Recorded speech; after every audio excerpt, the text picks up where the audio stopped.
¿Alguna vez te has preguntado cómo nació el diezmo y cuál es su verdadero propósito? ¿Por qué Dios lo estableció bajo la ley?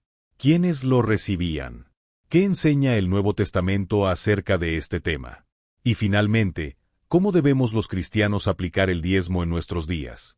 En este video vamos a recorrer la historia bíblica del diezmo, desde los patriarcas, pasando por la ley de Moisés, las palabras de Jesús y los apóstoles, hasta llegar a su aplicación práctica para nosotros hoy. Nuestro propósito no es hablar de una obligación legal, sino descubrir los principios espirituales que nos llevan a dar con libertad, generosidad y gratitud al Señor. ¿Alguna vez te has preguntado cómo nació el diezmo? Antes de ser una ley en Israel, ya encontramos referencias al diezmo en la vida de los patriarcas, como Abraham y Jacob. Hoy veremos cómo comenzó esta práctica, qué significado tenía en aquel tiempo, y qué podemos aprender nosotros hoy a la luz de la palabra de Dios. El diezmo antes de la ley. El diezmo no comenzó con Moisés ni con la ley. Su origen se remonta a los patriarcas, mucho antes de que existiera la nación de Israel. El diezmo de Abraham, Génesis 14, 18 al 20. Abraham dio los diezmos a Melquisedec, rey de Salem y sacerdote del Dios Altísimo. Este acto fue espontáneo, como expresión de gratitud a Dios por la victoria. No fue un mandamiento ni una obligación, sino un reconocimiento de que la victoria y la provisión venían de Dios. El Nuevo Testamento, Hebreos 7, retoma este episodio para mostrar la superioridad del sacerdocio de Cristo, ligado a Melquisedec. El voto de Jacob, Génesis 28, 20 al 22. Jacob prometió dar el diezmo a Dios si él lo guardaba en su camino, lo proveía y lo hacía regresar en paz. Fue un voto personal, una respuesta de fe y dependencia. El diezmo de Jacob estaba ligado a su relación con Dios y a su confianza en la fidelidad divina. Tanto Abraham como Jacob diezmaron antes de la ley y como una expresión de fe, gratitud y dependencia de Dios. El diezmo de los patriarcas no fue un sistema obligatorio, sino un acto de adoración y reconocimiento de que todo proviene del Señor. El diezmo bajo la ley de Moisés. La razón por la cual fue establecido. El diezmo fue dado a Israel como un mandamiento dentro de la ley de Moisés, no como algo voluntario, Levítico 27:30. Israel debía reconocer que toda la tierra y sus frutos pertenecían a Dios. Era una manera de sostener el culto en el tabernáculo, templo, el sacerdocio y las necesidades de la comunidad. El propósito del diezmo. El diezmo cumplía varios propósitos en la vida de Israel. Sostener a los levitas, quienes no tenían herencia en la tierra, Números 18:21. Mantener el templo y el servicio sacerdotal. Ayudar al necesitado, viudas, huérfanos y extranjeros, Deuteronomio 14:28 y 29. Fomentar la adoración y dependencia de Dios, pues dar era parte de la vida espiritual del pueblo. ¿Quiénes lo recibían? Los levitas y sacerdotes, porque su servicio era tiempo completo en el templo y no tenían tierras para cultivar, Números 18:24.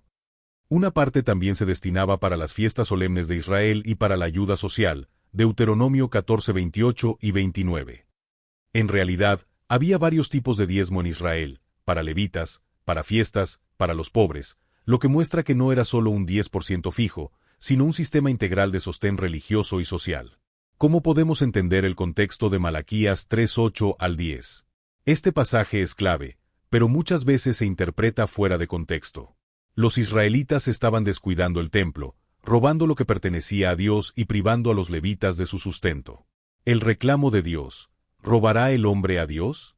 Pues vosotros me habéis robado en vuestros diezmos y ofrendas. Malaquías 3:8. La promesa. Si el pueblo obedecía y traía los diezmos al alfolí, depósito de grano en el templo, Dios abriría las ventanas de los cielos y derramaría bendición abundante. Malaquías 3:10. Para Israel, era una exhortación a cumplir con la ley y sostener la obra de Dios. Para nosotros, enseña el principio de la fidelidad en la adoración y en el dar, aunque no estemos bajo la ley. La esencia del texto es que Dios honra a quienes lo reconocen como dueño y proveedor.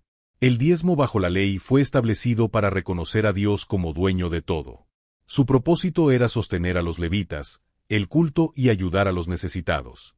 Los levitas eran los principales receptores, pero también beneficiaba a los pobres. Malaquías 3:10 exhorta a Israel a volver a la obediencia en un tiempo de descuido espiritual, recordando que la bendición viene de Dios cuando lo honramos. El diezmo en el Nuevo Testamento.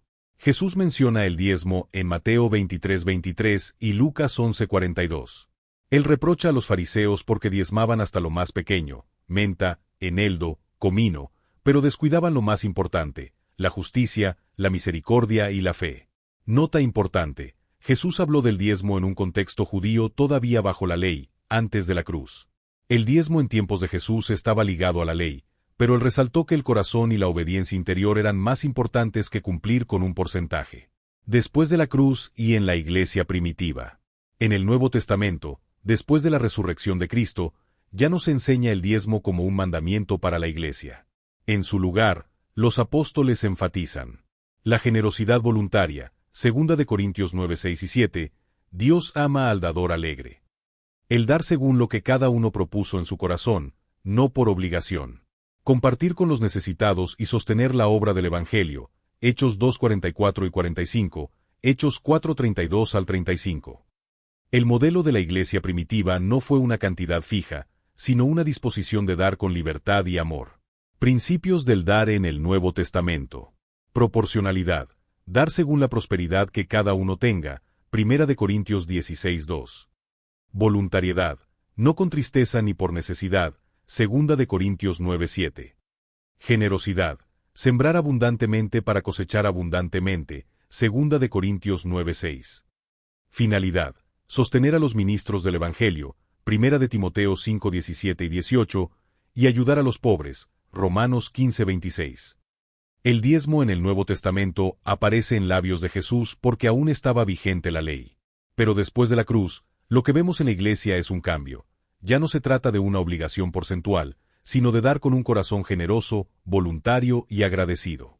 El principio es más elevado que el diezmo, la gracia de dar como respuesta al amor de Dios en Cristo. ¿Cómo aplicar el diezmo en nuestros días? Número 1. Recordar la diferencia entre la ley y la gracia. Bajo la ley, el diezmo era un mandamiento obligatorio, con un sistema regulado para sostener el templo, los levitas y ayudar a los necesitados. Bajo la gracia, en el Nuevo Testamento no se establece el diezmo como norma obligatoria.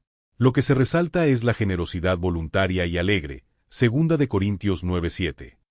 Hoy no damos para cumplir una ley, sino como respuesta de gratitud a la obra de Cristo. Número 2. Principios que guían nuestra manera de dar. Dios es dueño de todo, lo que tenemos no es nuestro, somos administradores, 1 Corintios 4:2. Dar con generosidad, no con avaricia, sino con un corazón abierto, 2 Corintios 9:6. Dar con gozo, no por presión y manipulación, sino por amor, 2 Corintios 9:7. Dar con propósito, apoyar la obra del Evangelio, 1 Corintios 9:13 y 14, y ayudar a los necesitados, Gálatas 2:10. Número 3. La forma ideal de aplicar el diezmo hoy. Aunque no estamos obligados legalmente. Muchos cristianos ven el 10% como un punto de referencia útil, no como una carga. Lo usan como una base para ejercitar la fidelidad, y de allí aprenden a crecer en generosidad. El verdadero énfasis está en dar proporcionalmente según la prosperidad que Dios nos dé, 1 Corintios 16:2. Dar regularmente, de manera consciente, agradecida y proporcional, invirtiendo en la obra de Dios y en la ayuda al prójimo. Hemos visto que el diezmo nació como un acto de fe en los patriarcas, se convirtió en un mandamiento bajo la ley para sostener el templo, a los levitas y a los necesitados, y que en el Nuevo Testamento el énfasis ya no está en un porcentaje fijo, sino en la generosidad voluntaria y alegre. Hoy, como cristianos, no damos por obligación, sino por amor. El diezmo puede ser una referencia útil, pero lo esencial es entender que todo lo que tenemos pertenece a Dios y que somos llamados a dar con un corazón agradecido. Si este video te ayudó a comprender mejor el tema del diezmo, te invito a suscribirte a nuestro canal, darle like y compartir este mensaje, para que más personas conozcan la verdad de la palabra de Dios. Que el Señor te bendiga, y nos vemos en el próximo video.